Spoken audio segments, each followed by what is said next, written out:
Bom dia, boa tarde, boa noite. Deus abençoe a você que está conectado com este vídeo. Mais uma vez nós temos a grata satisfação de compartilhar mais um bocadinho da Palavra de Deus. Nós vamos ler um texto hoje relativamente longo, mas eu prefiro ler o texto longo e diminuir na explanação do que gastar mais tempo para depois explaná-lo. Nós vamos ler Ezequiel, capítulo 37, versículos de 1 ao 14. A palavra de Deus diz assim: Veio sobre mim a mão do Senhor, e o Senhor me levou em espírito e me pôs no meio de um vale que estava cheio de ossos, e me fez andar ao redor deles, e eis que eram muito numerosos sobre a face do vale, e estavam sequíssimos. E me disse: Filho do homem, poderão viver estes ossos? E eu disse: Senhor Jeová, tu o sabes. Então me disse: profetiza sobre estes ossos e diz-lhes: ossos secos, ouvi a palavra do Senhor.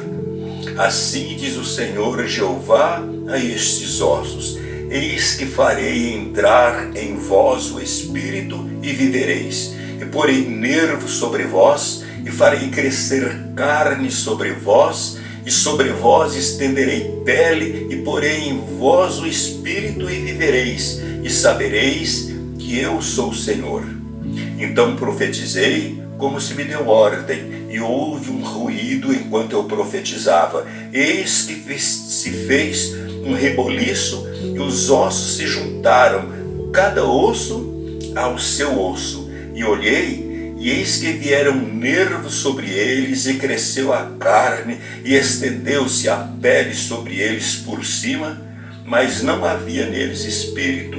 E ele me disse: profetiza ao Espírito, profetiza, ó Filho do homem, e diz ao Espírito: assim diz o Senhor Jeová, vem dos quatro ventos, ó Espírito, e assopra sobre estes mortos para que vivam. E profetizei como ele me deu ordem. Então o Espírito entrou neles e viveram, e se puseram em pé um exército grande em extremo. Então me disse: Filho do homem, estes ossos são toda a casa de Israel. Eis que dizem: os nossos ossos se secaram, e pereceu a nossa esperança, nós estamos cortados. Portanto profetiza e diz-lhes: assim diz o Senhor Jeová, eis que eu abrirei as vossas sepulturas, e vos farei sair das vossas sepulturas, ó povo meu, e vos trarei à terra de Israel, e sabereis que eu sou o Senhor, quando eu abrir as vossas sepulturas, e vos fizer sair delas, povo meu. E porei em vós o meu espírito, e vivereis, e vos porei na vossa terra, e sabereis que eu, o Senhor, disse isto e o fiz, diz o Senhor. Amém? Então esse é o texto da palavra de Deus que nós queremos compartilhar neste momento. Minha gente, em uma projeção profética, Deus levou o profeta Ezequiel a um lugar inóspito, a um lugar desagradável, a um lugar esquisito. Deus o levou a um ossário. Ossário você sabe o que é, né? Ossário é um lugar onde é jogado os ossos de muitas pessoas misturados uns aos outros, onde é depositado os ossos de várias pessoas. Então isso é ossário. E este ossário, onde Deus levou Ezequiel, ficava a céu aberto, num vale. E diz a palavra de Deus que nesta projeção profética, este ossário era muito grande, era numeroso, esses ossos. E Deus pediu que o profeta andasse ao redor desse ossário. E andando ao redor desse ossário, o profeta constatou que os ossos estavam secos, mais do que secos, estavam sequíssimos. Então Deus vai, dirige a palavra ao profeta e diz: Ezequiel, poderão viver estes ossos? E Ezequiel diz: Senhor, tu sabes. Em outras palavras, Ezequiel estava dizendo assim: Senhor, humanamente falando, não, mas vindo do Senhor, não dá para duvidar de nada. Aí Deus olha: então, Ezequiel, você vai e profetiza para esses ossos, já que você crê que eu sou capaz de fazê-los viver. Profetiza e diz: ossos secos, voltem a viver. E assim ele fez. Imagina, minha gente, você pregar, profetizar significa pregar, significa dar o recado de Deus. E Deus diz para eles virar os ossos secos e falar para os ossos viverem. Imagina você pregar para um auditório macabro desse, né? Você olhar um monte de ossos e pregar a palavra de Deus para eles como se eles fossem gente. Mas profeta não questiona, profeta obedece a Deus, profeta crê no poder da palavra de Deus. Assim ele virou para os ossos e pediu que os ossos vivessem, e os ossos reagiram. À medida que ele profetizava ou que ele pregava para que os ossos tornassem a viver, os ossos reagiram à pregação. E imediatamente houve um ruído e houve, diz a palavra de Deus, também um reboliço, e os ossos começaram a se movimentar. O barulho, o ruído era de osso trombando em osso, cada um procurando o seu encaixe. E de repente 3 coisas aconteceram. Então os ossos se alinharam todos, né? Já não eram mais um monte aleatório de ossos, agora eram esqueletos. Esqueleto significa, né, ossos, né, devidamente organizados, encaixados devidamente um ao outro. Então a primeira coisa, eles se transformaram em esqueleto. Esqueletos são ossos organizados estruturalmente.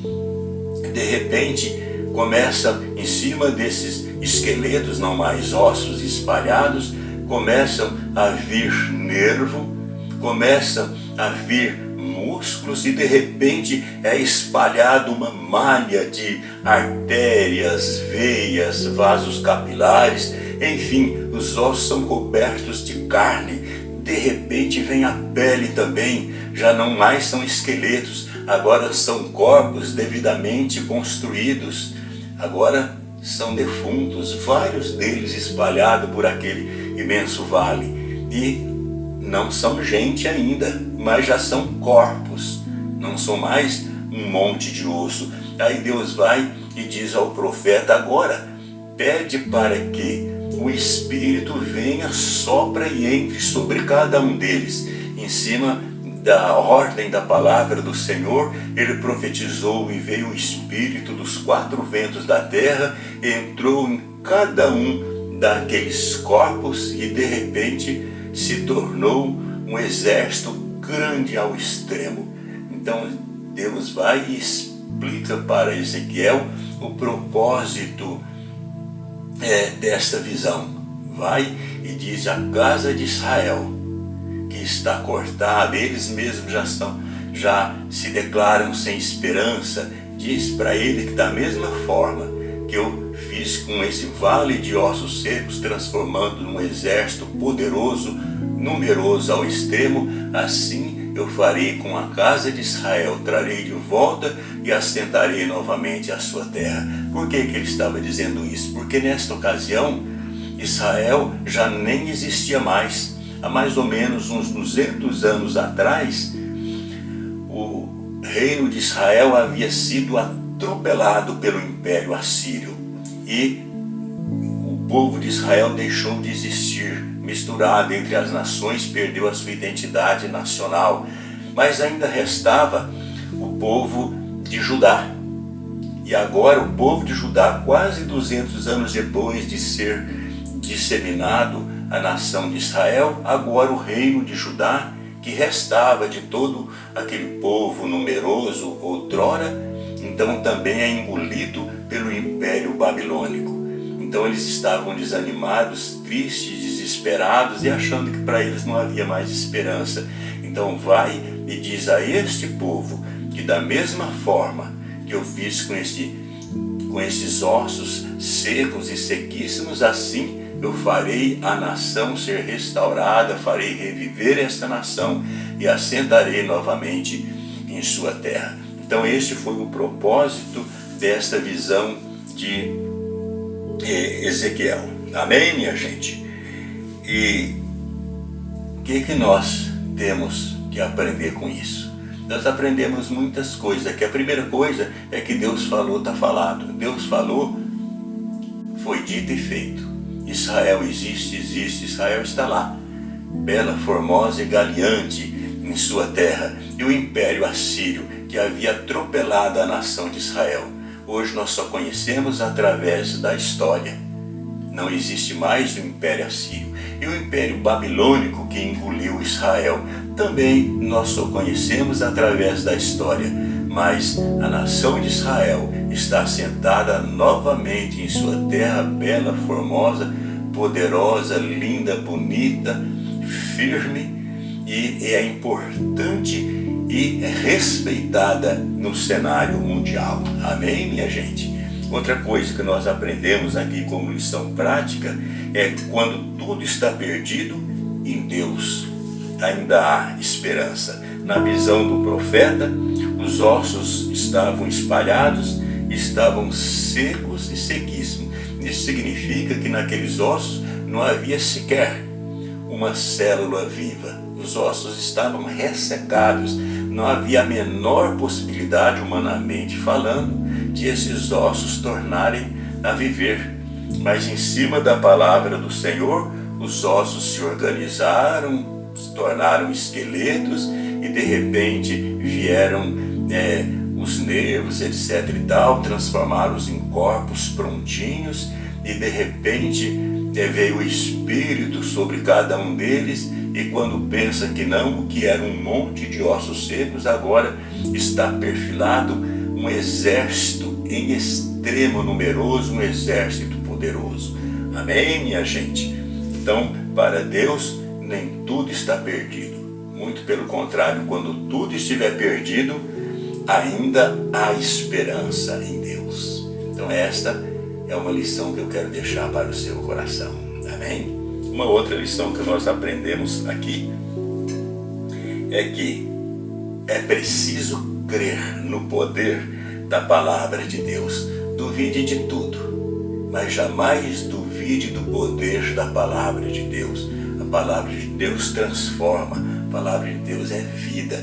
A Bíblia fala lá em Hebreus capítulo 4 e verso 12 que a palavra de Deus é viva e eficaz e mais cortante que qualquer espada de 2 gumes, que penetra até a divisão de alma, de espírito, de juntas e medulas, e é apta para discernir os pensamentos e a intenção do coração. Então a palavra de Deus, minha gente, é vida. A palavra de Deus é poder. A palavra de Deus é o próprio Deus. A palavra de Deus é Jesus Cristo.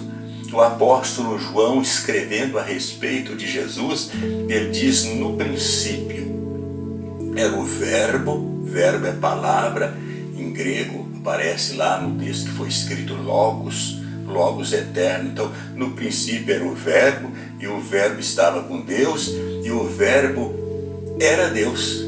Ele, o verbo, estava no princípio com Deus.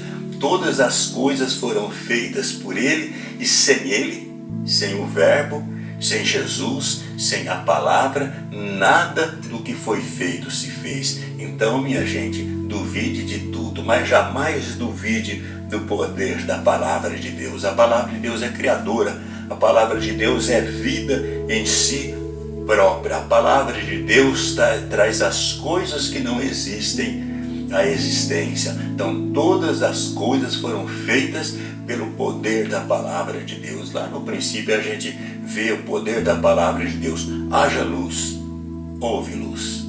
Haja isso, houve, haja aquilo. E as coisas foram acontecendo pelo poder da palavra de Deus. Então a palavra de Deus traz as coisas que não existem à existência. Então por isso que Deus disse ao profeta: diga a esses ossos secos que eles vão viver. E o profeta acreditou no poder da palavra e disse, e aconteceu mesmo. Os ossos que não haviam a mesma possibilidade de viver, acabaram se tornando num exército poderoso. Então, meu amigo, meu querido ouvinte, creia no poder da palavra de Deus. Amém? Outra coisa que eu quero deixar para o seu coração é que você deve crer e se arrepender. Então, o recado para a nação de Israel é que a nação deveria se arrepender, porque a nação havia sido destruída, destroçada, engolida, atropelada pelos impérios algozes, exatamente pela desobediência e exatamente pelo pecado, o pecado da incredulidade. Deixaram de crer em Deus e passaram a crer em ídolos pagãos, em deuses que na realidade eram demônios. Então, por isso mesmo que eles estavam no cativeiro, e Israel já havia até deixado de existir. Judá, que estava no cativeiro, e Jerusalém sitiada e tomada, Deus disse que era por causa do pecado. Mas se eles se arrependessem, como de fato arrependeram depois, eles tornariam a viver da mesma forma que era impossível aqueles ossos secos tornarem gente, tornarem vidas. Então, é impossível humanamente falando, mas Israel tornará a existir, tornará novamente a ser assentada em sua terra e prevalecerá. Então creia, se arrependa e aguarde a tremenda mudança, a tremenda transformação que Deus pode fazer em sua vida. Amém, minha gente? Quero relembrar que os opressores de Israel, naquele passado distante, hoje só se conhece através da história. Império Assírio, você sabe onde fica o Império Assírio? Só através da história. Você sabe onde está a Babilônia? Nas páginas empoeiradas da história. Mas você sabe onde está Israel? Sabe.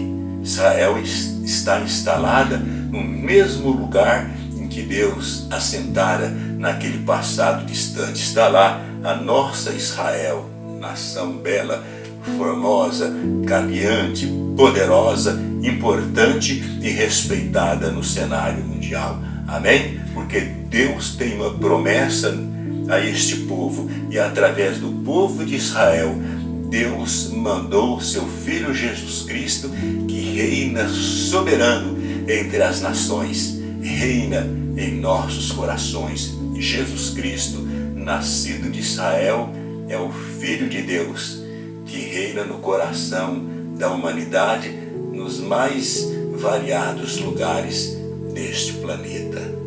É Israel existindo na pessoa de Jesus Cristo, que habita dentro dos nossos corações. Então acredite, em Deus há sempre esperança, e Jesus Cristo é a palavra viva de Deus que transforma situações impossíveis. Amém?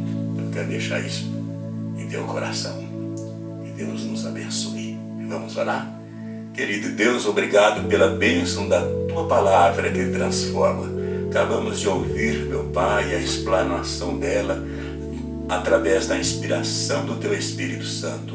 E peço, meu amado Pai, para quem ouviu nesta hora a tua palavra, creia, meu Pai, que o Senhor é capaz de todas as coisas. Relembre sempre, meu Deus, que quando tudo estiver perdido, no Senhor há sempre esperança. Que quem ouviu possa crer, meu Pai, que a tua palavra criadora traz as coisas que não existem à existência. A palavra do Senhor cria e recria tudo, meu Senhor. Mas quem ouviu, meu Pai, possa crer, se arrepender dos seus pecados e convidar Jesus, a palavra que transforma, para vir habitar em seus corações. Peço, meu Pai, por cada membro da nossa família. Eu sei, meu Pai, que se trata de gente que te ama, mas ajude, meu Senhor, que eles creiam e convidem Jesus para entrar em seus corações. E peço também, meu Pai, por todo Israel do Senhor, na pessoa de cada convertido em Cristo Jesus. Que o Senhor abençoe cada um deles, espalhado em toda a superfície da terra. E todos que creem digam amém e graças a Deus.